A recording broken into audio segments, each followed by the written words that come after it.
Alles, was du über das Studieren in Deutschland wissen musst. Hallo Peter, hast du einen Moment? Ich habe gehört, dass du planst, in Deutschland zu studieren, aber du wirkst etwas überfordert von all den Möglichkeiten und Formalitäten. Kann ich dir weiterhelfen? Hallo Katrin. Ja, ich bin wirklich etwas verwirrt. Es gibt so viele Schritte, von der Auswahl des Studiengangs bis zu Visa, Versicherung, Bürokratie und sogar der Wohnungssuche. Ich wüsste gar nicht, wo ich anfangen soll. Das verstehe ich. Lass uns das Schritt für Schritt durchgehen.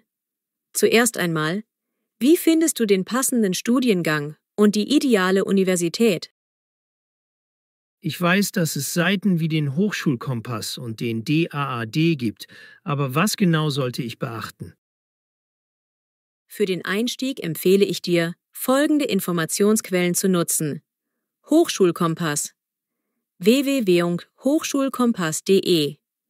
Hier erhältst du einen umfassenden Überblick über Studiengänge und Hochschulen in Deutschland. DAAD www.daad.de. Besonders hilfreich für internationale Studierende. Study in Germany www.studyin.de. Speziell auf die Bedürfnisse ausländischer Bewerber zugeschnitten. Auch wenn du Deutscher wärst, können die offiziellen Webseiten der Universitäten und regionale Portale sehr nützlich sein. Alles klar. Und was ist mit den notwendigen Dokumenten? Ich komme aus dem Ausland, aber ich möchte auch wissen, was von deutschen Studierenden verlangt wird. Die Anforderungen hängen von deinem Status ab. Für deutsche Studierende: Du benötigst dein Abiturzeugnis und den detaillierten Notenauszug, sowie eventuell weitere spezifische Voraussetzungen je nach Studiengang. Für ausländische Studierende: Du musst dein Abschlusszeugnis, das Äquivalent zum Abitur, und deinen Notenauszug vorlegen. Wichtig ist, dass du über anabin.kmk.org prüfst, ob dein Abschluss in Deutschland anerkannt wird. Außerdem brauchst du Sprachzertifikate, etwa TestDaF oder DSH für deutschsprachige Programme bzw. IELTS-TOEFL für englischsprachige Kurse.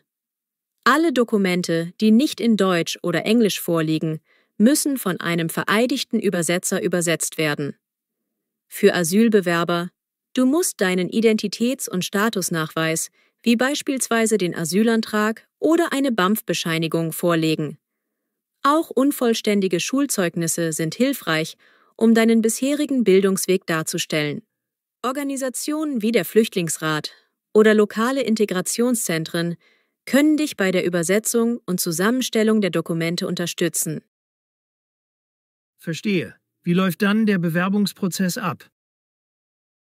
Der Bewerbungsprozess variiert je nach Studiengang. Viele Hochschulen haben eigene Online-Bewerbungsportale. Für ausländische Bewerber ist UniAssist www.uniassist.de sehr wichtig, da es deine Unterlagen vorab prüft. Für Studiengänge mit begrenzten Plätzen, wie Medizin oder Psychologie, wird oft Hochschulstart www.hochschulstart.de genutzt. Achte unbedingt auf alle Fristen und reiche vollständige Unterlagen wie Motivationsschreiben, Lebenslauf, Zeugnisse und Sprachzertifikate ein. Was mache ich, wenn meine Noten nicht ganz ausreichen oder ich mein Profil verbessern möchte? Es gibt mehrere Möglichkeiten. Einige Universitäten bieten Eignungs- oder IQ-Tests an, die deine kognitiven Fähigkeiten bewerten und deine Bewerbung ergänzen können. Falls dein Abschluss nicht direkt anerkannt wird oder du deine akademische Vorbereitung verbessern möchtest, kannst du ein Studienkolleg besuchen. Außerdem können zusätzliche Sprachkurse oder fachspezifische Weiterbildungen und Zertifikate dein Profil aufwerten. Das klingt gut. Aber wie finanziere ich mein Studium? Ich weiß, dass das Studieren in Deutschland oft günstiger ist, aber ich muss trotzdem planen. Genau.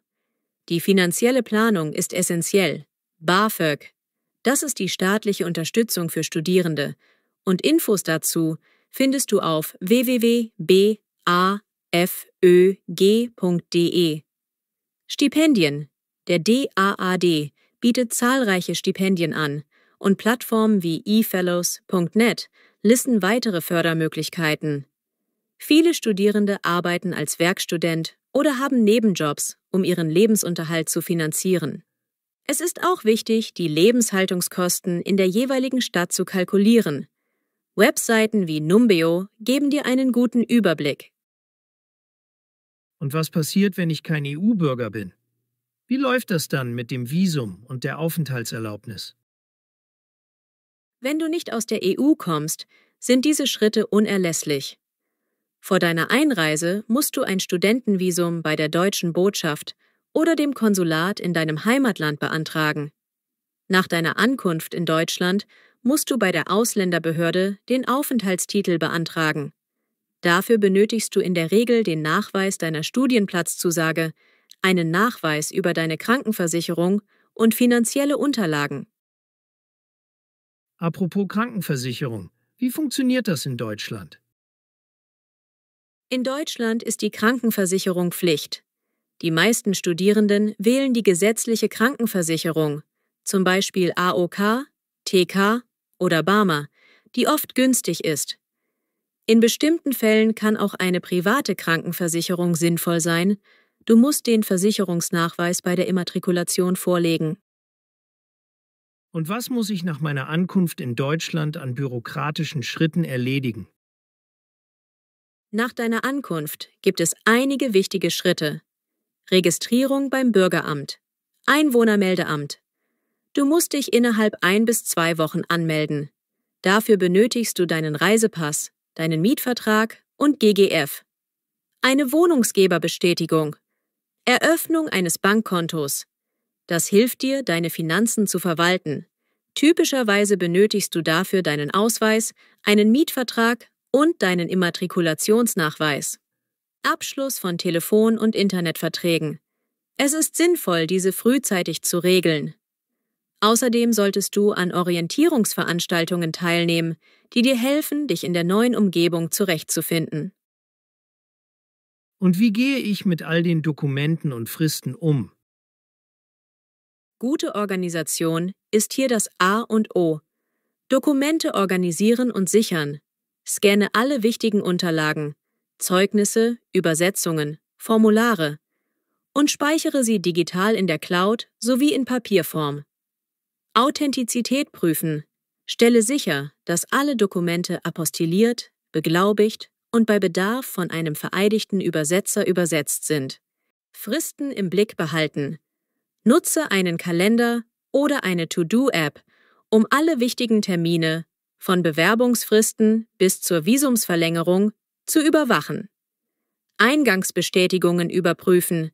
Vergewissere dich, dass deine eingesandten Dokumente auch tatsächlich bei den Institutionen angekommen und akzeptiert wurden. Wie finde ich eine Unterkunft, also einen Platz zum Schlafen während meines Studiums? Die Suche nach einer Unterkunft ist ebenfalls entscheidend. Informiere dich zuerst über Wohnheime, die von den Studentenwerken angeboten werden. Dazu findest du Informationen auf den Webseiten der Universitäten.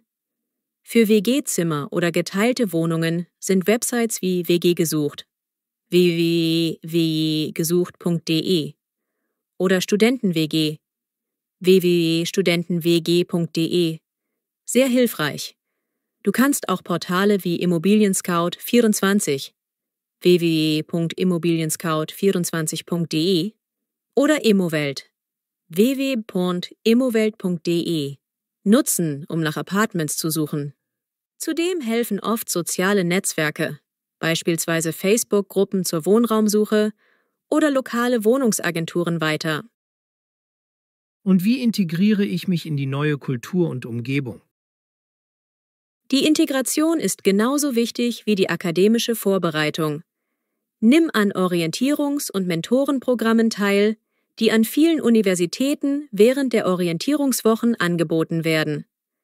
Engagiere dich in lokalen Gruppen oder besuche Veranstaltungen, um Kontakte zu knüpfen und die Kultur kennenzulernen.